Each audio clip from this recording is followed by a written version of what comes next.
ওকে, 299 এবং 300 ধারা থেকে প্রচুর পরিমাণে ওই উদাহরণগুলো পড়বেন।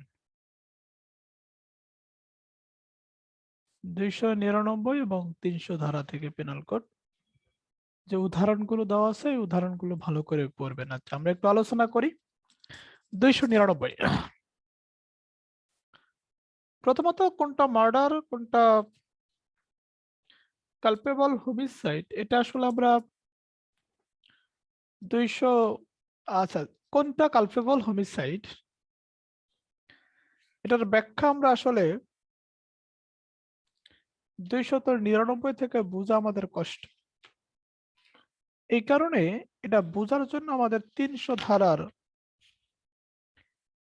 এক্সেপশন প্লাস এক্সেপশন সহ এক্সেপশন ছাড়া যা আছে সেটা পড়তে হবে। 299 ধারাতে জাস্ট এতটুকু মনে রাখি যে কালপেবল হোমিসাইডের সংখ্যা কত ধারাতে আছে। আচ্ছা, এবং 299 ধারাতে যেই উদাহরণগুলো আছে এগুলো একটু পড়ে ফেলবেন। কালপেবল হোমিসাইড যদি আমরা সংক্ষেপে চিন্তা করি, মার্ডার আর কালপেবল হোমিসাইডের সাথে সম্পর্ক হচ্ছে যে আগে একটা লোক মারা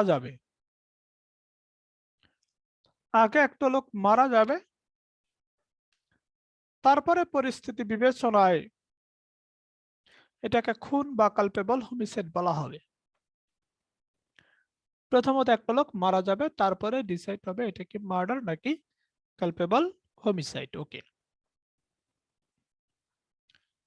আরেকটা বিষয়, আমি যেই মাধ্যমে অন্য কোনো ব্যক্তিকে মারতেছি এই কথাগুলো বইতে নাই। আমি যেই মাধ্যমে অন্য কোনো ব্যক্তির মৃত্যু ঘটাচ্ছি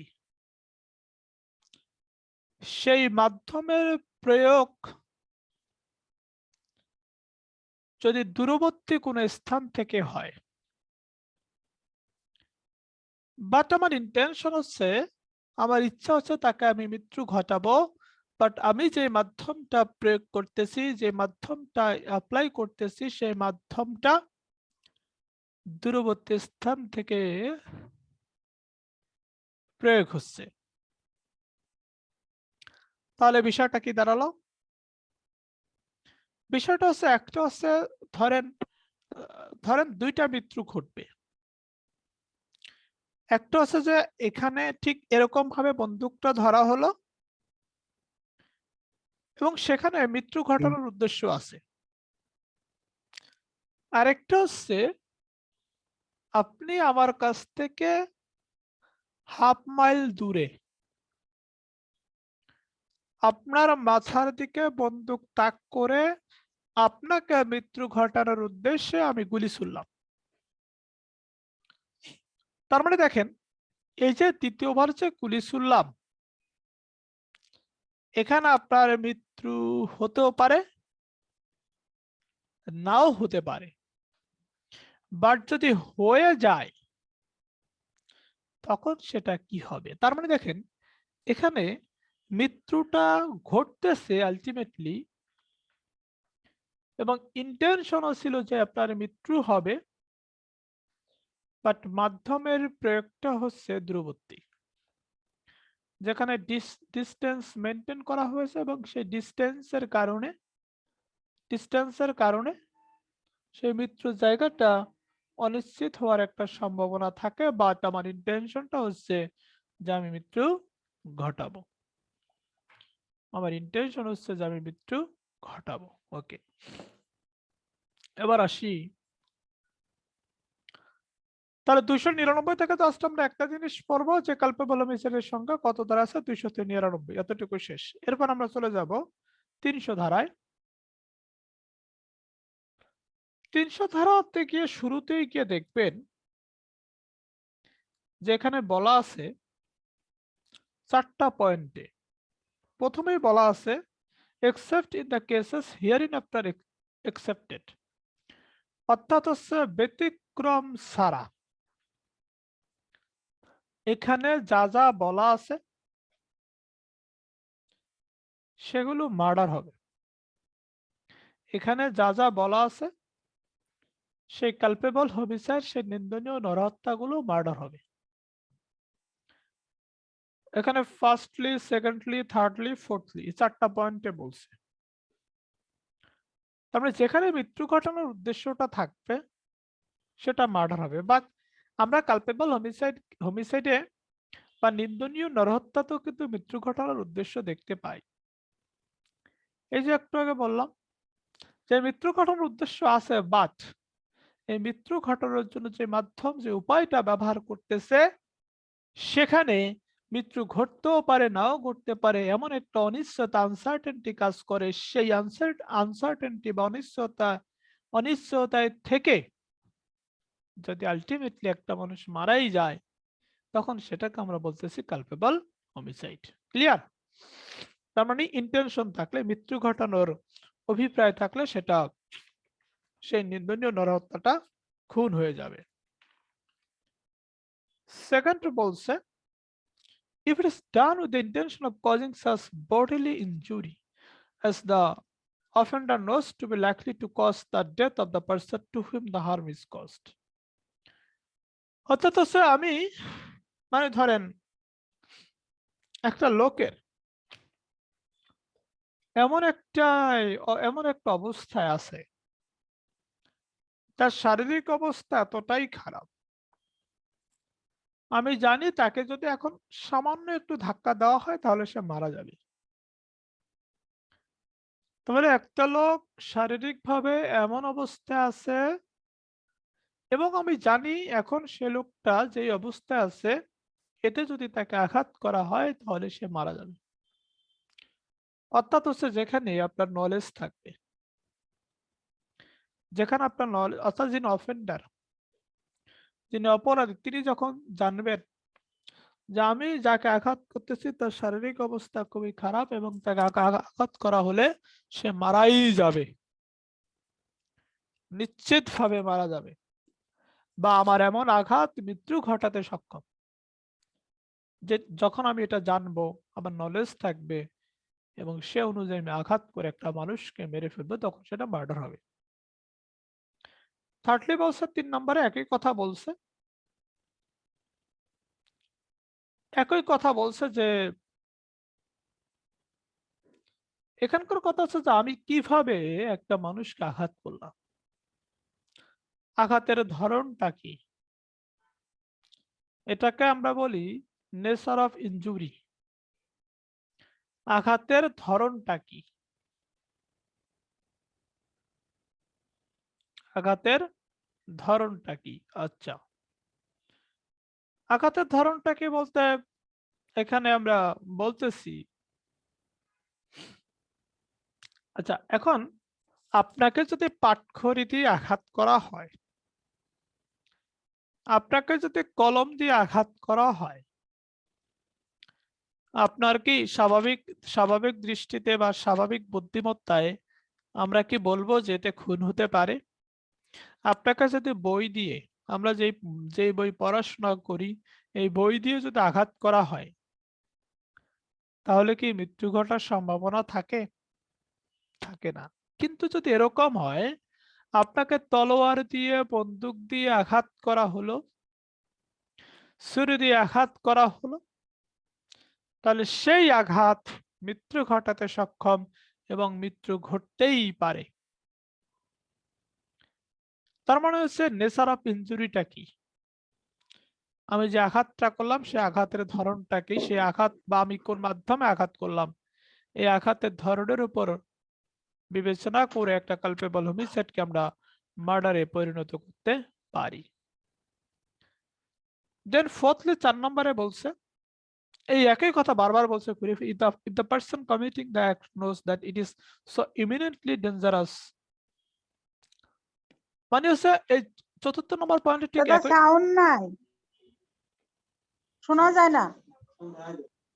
4 নম্বরে 4 নম্বরে ঠিক একই কথা বলছে যে ইমিনেন্টলি ডেঞ্জারাস অ্যাক্ট মানে হচ্ছে যে ডেঞ্জারাস অ্যাক্ট মানে হচ্ছে বিপজ্জনক কাজ। এই বিপজ্জনক কাজের মাধ্যমে যদি কারো মৃত্যু ঘটানো হয় বা আমার বিপজ্জনক কাজের মধ্য দিয়ে কেউ যদি মারা যায়, বিষয়টা হচ্ছে এরকম,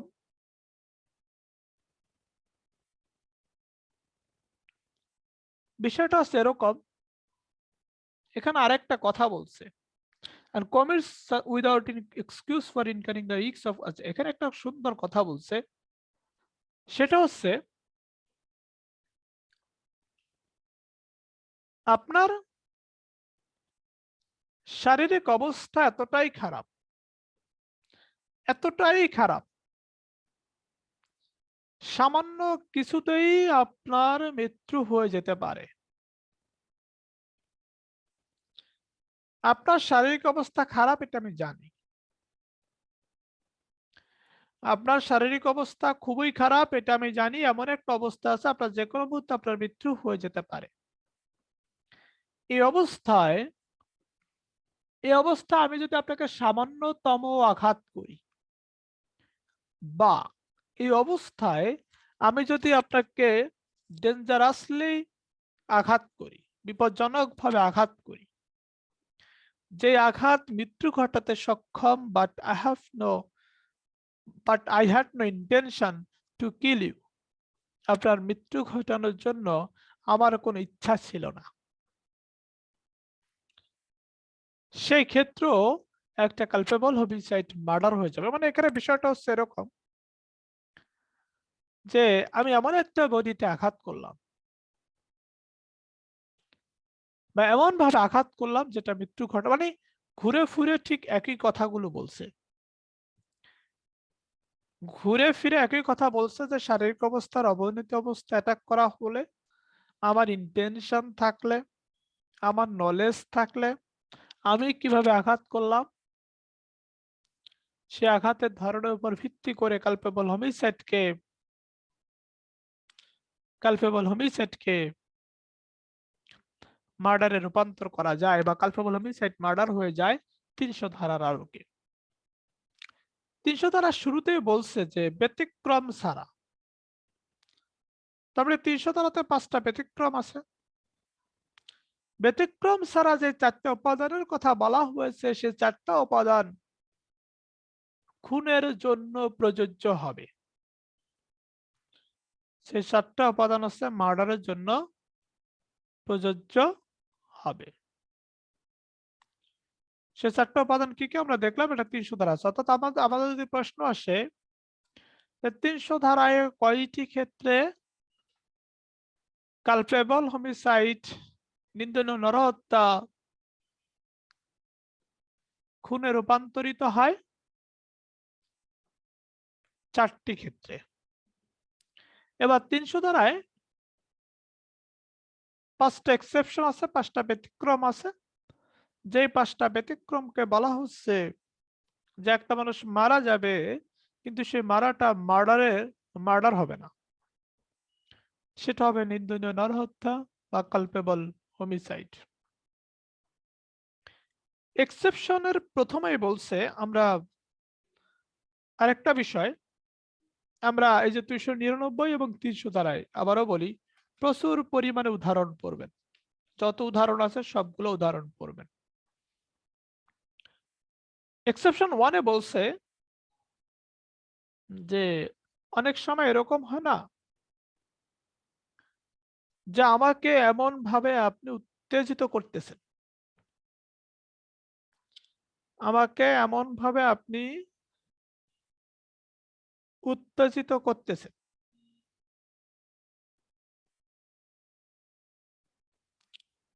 আপনার সে উত্তেজনার বশত আমি সেলফ কন্ট্রোল মানে আত্মনিয়ন্ত্রণের পথ হারিয়ে আমি যখন আপনাকে মেরে ফেলবো, একটা মৃত্যু ঘটার মতো একটা অ্যাক্সিডেন্ট হয়ে যাবে, তখন সেটা মার্ডার না হয়ে কালপেবল হোমিসাইড হবে। তার মানে হচ্ছে যে সাডেন প্রভোকেশন। সাডেন প্রভোকেশন, এখানে এই ব্যতিক্রমের মধ্যেও আরো ব্যতিক্রম আছে, আমরা সেখানে না যাই।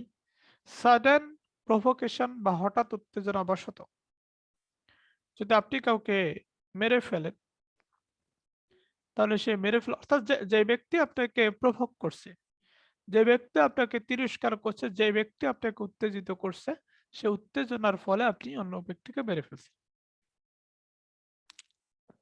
এটা হচ্ছে এক্সেপশন 1। এখানে আরেকটু বোঝার আছে, আমরা সেখানে না যাই। এক্সেপশন 2 তে হচ্ছে culpable homicide is not murder if the offender in the exercise in good faith of the right of private defense। তার মানে আমি আমি আত্মরক্ষার অধিকার প্রয়োগ করতে গিয়ে একজন ব্যক্তিকে মেরে ফেলতে পারবো, ঠিক না? এটা তো আমাদের বলছেই 100 ধারাতে এবং 103 ধারাতে, রাইট অফ প্রাইভেট ডিফেন্স এই চ্যাপ্টারে, জেনারেল এক্সেপশনে। এখানেও ঠিক একই কথা বলছে। আমি একটা লোককে মেরে ফেলছি, এখন আমি যদি প্রমাণ করতে পারি, কি প্রমাণ করতে পারি যে হ্যাঁ আমি তাকে মারছি, বাট আমি গুড ফেইথে তাকে মারছি, সরল বিশ্বাসে তাকে মারছি। ওকে, সরল বিশ্বাসে মারছি, সরল বিশ্বাসে একটা অধিকার প্রয়োগ করে মারছি। কি অধিকার? আত্মরক্ষার অধিকার। আপনি আত্মরক্ষার অধিকার প্রয়োগে সরল বিশ্বাসে যদি কোনো ব্যক্তির মৃত্যু ঘটানো হয়, তাহলে সে মৃত্যু খুন হবে না, হবে কি? হবে হচ্ছে কালপেবল হোমিসাইড। এটা হচ্ছে এক্সেপশন 2। এক্সেপশন 3 গিয়ে কি বলছে? এক্সেপশন 3 গিয়ে বলছে, দেখেন যে এখানে পাবলিক সার্ভেন্টের কথা বলছে। Being a public servant or aiding a public servant acting for the advancement of public justice। তার মানে হচ্ছে যে একজন পাবলিক সার্ভেন্টের যে ক্ষমতা আছে,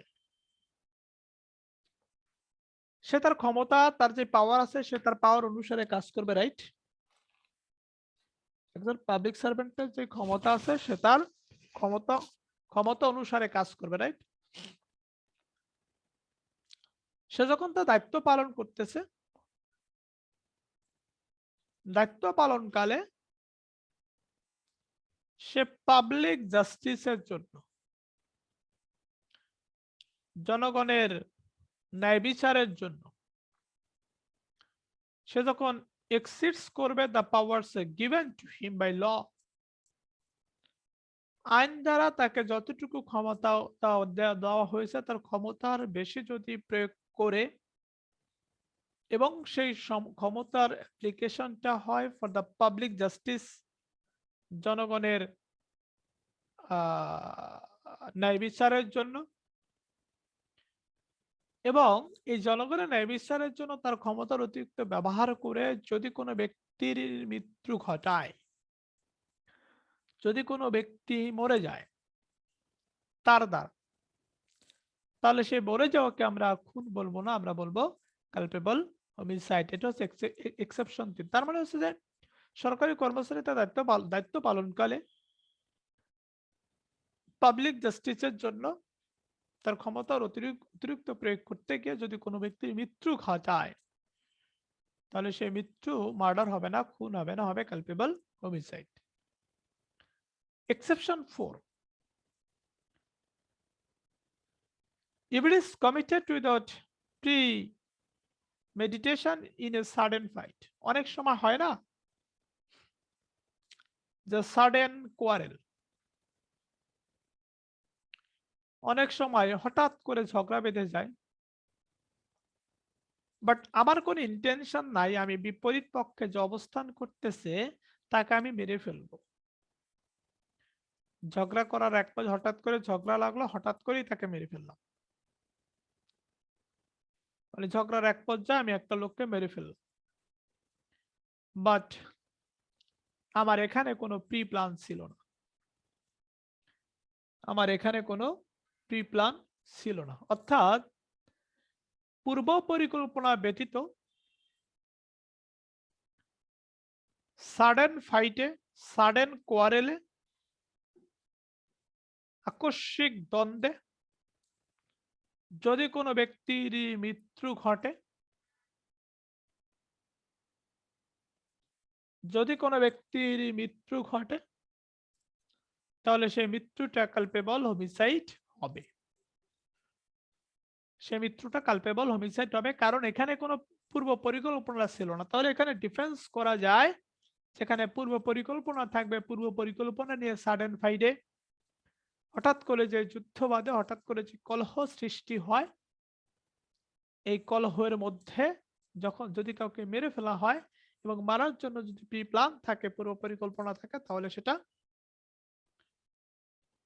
কি হয়ে যাবে, তখন সেটা মার্ডার হয়ে যাবে, তখন সেটা কালপেবল হোমিসাইড হবে না। এখানে যেহেতু প্রি প্ল্যান নাই, আমরা যেহেতু এক্সেপশন পড়তেছি, ব্যতিক্রম পড়তেছি। ওকে, পঞ্চম ব্যতিক্রম হচ্ছে খুব interesting. Culpable homicide is to murder when the person whose death is caused being above the age of 18 years suffers death or takes the risk of death with his own consent. তার মানে হচ্ছে যে একটা লোক মনে করেন যে মৃত্যু যন্ত্রণায় আছে, অথবা মনে করেন একটা লোক নিজেই মরে যেতে চায়, একটা লোক মনে করেন যে প্রেমে ছ্যাঁকা খাইছে, তার বয়স হচ্ছে 18 বছরের উপরে। এমন ব্যক্তি বলতেছে আমি দুনিয়া আর বেঁচে থাকতে চাই না, আপনি আমাকে মেরে ফেলেন।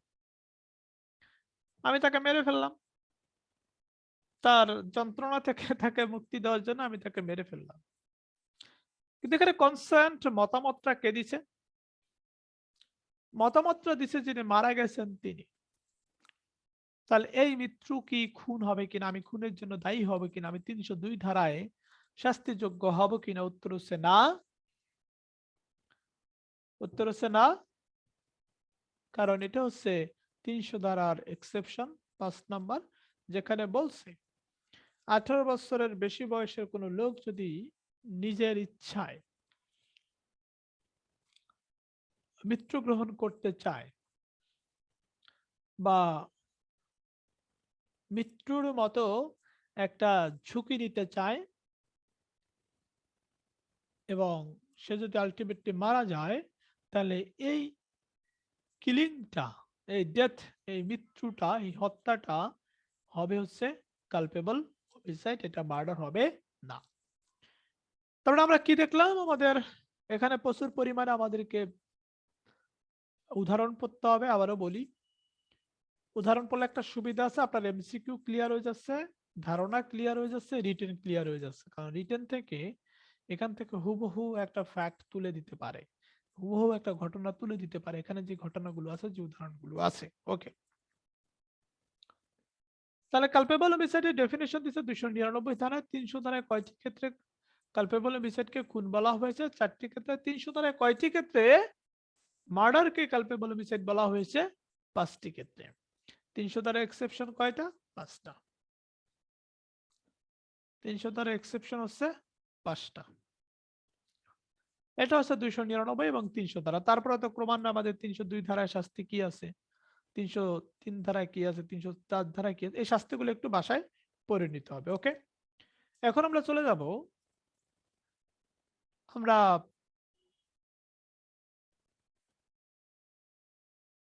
310 ধারা।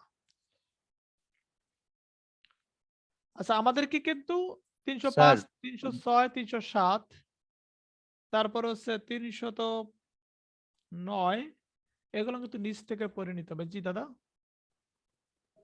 স্যার এটা হচ্ছে এই যে 299 দ্বারা আর আপনার যে 300 দ্বারা যে ব্যতিক্রম 5টা, এই দুইটা পড়লে স্যার প্রায় সেম সেম মনে হয় আর কি, না, মানে দুইটা তো তফাৎ করা সেমই, যায় না কোনটা কোনটা।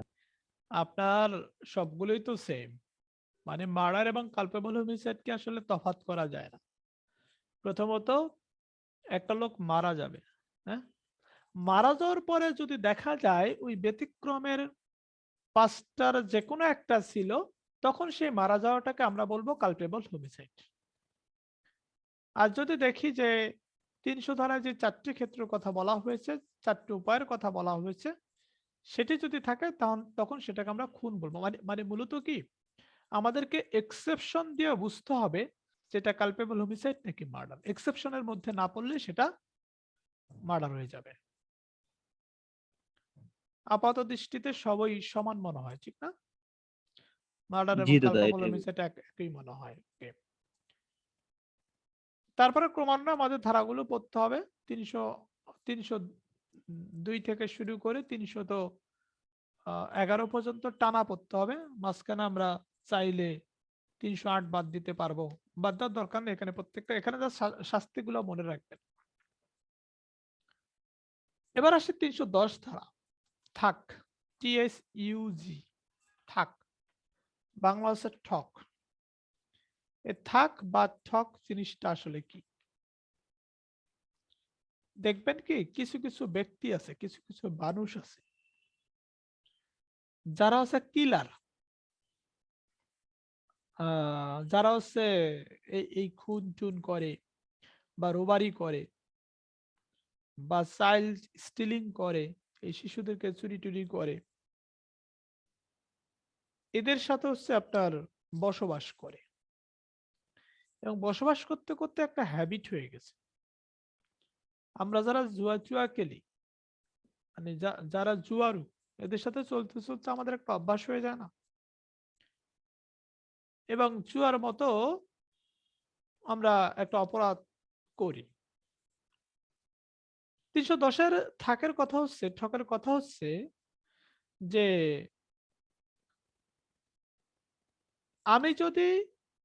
আমি ভালো মানুষ, ভালো মানুষের সাথে চলবো, ঠিক না? আমি যদি দস্যু দলের সাথে থাকি, আমি যদি যারা চাইল্ড স্টিলিং এর সাথে জড়িত এদের সাথে থাকি এবং হ্যাবিচুয়ালি অ্যাসোসিয়েটেড উইথ দেম, অভ্যাসগতভাবেই তাদের সাথে সম্পৃক্ত হয়ে যায়, তখন আমাকে বলা হবে ঠক। ধরা হবে আমি ঠক নামক অপরাধ করছি। এটার জন্য একটাই শাস্তি এখানে, লাইফ ইমপ্রিজনমেন্ট, 311 ধারা। ঠকের শাস্তি হচ্ছে 311 ধারা। এরপর আমরা চলে যাব 319 ধারা। দাদা, জি একটা দাদা। কোশ্চেন ছিল হ্যাঁ, দাদা, তাহলে 310 থাগের সাথে অ্যাবেটমেন্টের পার্থক্যটা কি? অ্যাবেটমেন্টের না, এখানে যেই ব্যক্তি মিশতেছে, ধরেন আমি হচ্ছি রোবার্স, আমি হচ্ছি দস্যু। এখন আমাকে একজন ভালো ব্যক্তি ইনস্টিগেট করতেছে, উত্তেজিত করতেছে কোনো অপরাধমূলক কাজ করার জন্য, বিষয়টা এরকম না। আমি হচ্ছি দস্যু, আপনি আমার সাথে থাকতেছেন, প্লাস আমি যেই কাজ করতেছি আপনি সেই কাজ করতেছেন বা করতেছেন না। অথবা আমি হচ্ছি শিশুদেরকে স্টিল করি, শিশুদেরকে চুরি করি বা শিশুদেরকে অপহরণ করি, আপনি আমার সাথে মনে করেন যে মিশতেছেন। এখন মিশে আপনি সেই চাইল্ড স্টিলের মতো অপরাধ করতেও পারেন, নাও করতে, বাট আমার সাথে আপনি মিশতেছেন, মানে খারাপ চক্রের সাথে মিশা, ব্যাপারটা হচ্ছে এরকম। এখন আচ্ছা দাদা, দাদা এই অ্যাবেটমেন্টের সাথে এখানে প্লেসটা অ্যাবেট করার কোনো বিষয়ই নাই। এখানে অ্যাবেট কাকে করবে কি দাদা? এখানে অ্যাবেট করার বিষয়ই নাই। মানে অপসহায়তা আমরা যেটাকে বলতেছি 107-এ, এটার বিষয়টাই এখানে কোনোভাবে জড়িত না। এখন বিষয়টা মানে ওখানে মূলত হচ্ছে আমি দস্যু না, বাট আমি দস্যুদের সাথে চলতেছি, তার মানে আমাকে ট্রিট করা হচ্ছে সেভাবেই। আমি ও খারাপ আচ্ছা। ব্যক্তিদের সাথে মিশতেছে, আমাকে সেভাবেই ট্রিট করা হচ্ছে এবং এই জন্য আমাকে মূলত শাস্তি দেওয়া হচ্ছে। ও আচ্ছা আচ্ছা আমি আচ্ছা, তাদের ঠিক সাথে আছে। থাইকা, যেমন যেমন আমাদের গ্রামে, হ্যাঁ, গ্রামে না, সব মা বাবা এই তুই ওর লাগে চলো স্কিল লিগা, তার মানে আমি খারাপ ছেলের সাথে চলে দেখি তো আমার গালি গালাজ করে, ঠিক না? বকাঝকা করে। তো বিষয়টা হচ্ছে এরকম। এখন আমি খারাপ খারাপ খারাপ ছেলেমেয়ের সাথে মিশে দেখেই কি আমি খারাপ কাজ করতেছি, বিষয়টা এরকম না। কিন্তু আমি এই দুই চক্রের সাথে, যারা হচ্ছে রোবারির মতো একটা অপরাধের সাথে জড়িত, এই কাজগুলো করে থাকে বা শিশু অপহরণ অপহরণ বা শিশু চুরি করে থাকে, এদের সাথে যখন আমি চলাফেরা করব এবং সেটা আমার একটা হ্যাবিট হয়ে যাবে, তখন আমি এই ধারাতে পড়ে যাব। ক্লিয়ার? আমি সেই তাদের সাথে থেকে সেই অপরাধ করছি বা করি নাই, এটা কোনো মুখ্য উদ্দেশ্য না। আমি তাদের সাথে মিশবো, উদ্দেশ্য তো ওটা থাকবে, ঠিক না? বাট ফাংশন হোক আর না হোক, মিশলেই আমি এই ধারাতে পড়ে যাব। এবার আমরা আসি 319-এ। 319-এ হাতের ডেফিনিশন দিছে, আঘাতের সংজ্ঞা দিচ্ছে হচ্ছে 319 ধারাতে। 320 ধারাতে বলছে, মানে প্রথমত একবারে সিম্পল হার্ট। আমরা সিম্পল হার্ট বলতে যেটাকে বুঝি, সেটা ডেফিনেশন দিছে হচ্ছে আপনার 319 ধারাতে। এখন আমি এই আঘাতটা কিভাবে করলাম, আমার আঘাতের ফলে আপনার কি হলো, আমার আঘাতের ফলে কি আপনার পুরুষত্ব নষ্ট হয়েছে কিনা, আমার আঘাতের ফলে আপনার হাত পা ভেঙে গেছে কিনা, আমার আঘাতের ফলে আপনার হাড়ের যে অবস্থান, সে অবস্থান পরিবর্তন হয়েছে কিনা, আমার আঘাতের ফলে যদি আপনার মানে মাথা যেখানে থাকা দরকার, ফেস মুখমণ্ডল যেখানে থাকা দরকার, যেভাবে থাকা দরকার সেভাবে যদি না থাকে, যদি বিকৃত হয়ে যায়, তার মানে আমার আঘাতের ফলাফলটা কি, আমার আঘাতের ফলে কি কি হয়। আমার আঘাতের ফলে যদি 8টি অবস্থার সৃষ্টি হয়, তাহলে সেই আঘাতের নাম হচ্ছে গ্রিভিয়াস হার্ট, ধারা 320।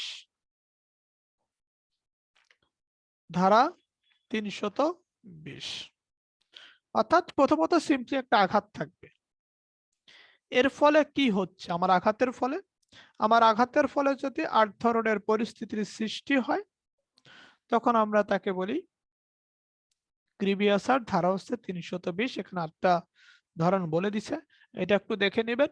8 নম্বর পয়েন্ট হচ্ছে খুব ইম্পর্টেন্ট আমাদের রিটার্নের জন্য এবং প্রিলির জন্য।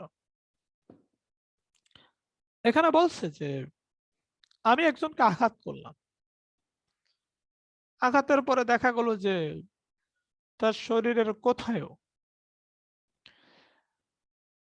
20 দিন ধরে ব্যথা করতেছে, তার শরীরের কোথাও 20 দিন ধরে ব্যথা করতেছে।